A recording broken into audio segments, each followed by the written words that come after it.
is everywhere.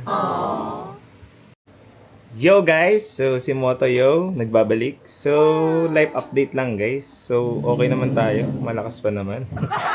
So charot lang. So sabihin ko lang yung reason bakit di tayo nakapag-upload ng mga videos o mga vlog natin. Kasi yung personal natin na ginagamit last year kasi talagang nagkaroon siya ng problema yan. Nakikita nyo. So nagkaroon siya ng mga lining sa screen. So sakit to ni Samsung to. Pag nahulog, yan, pag naiipit, nagkakaroon siya ng lining.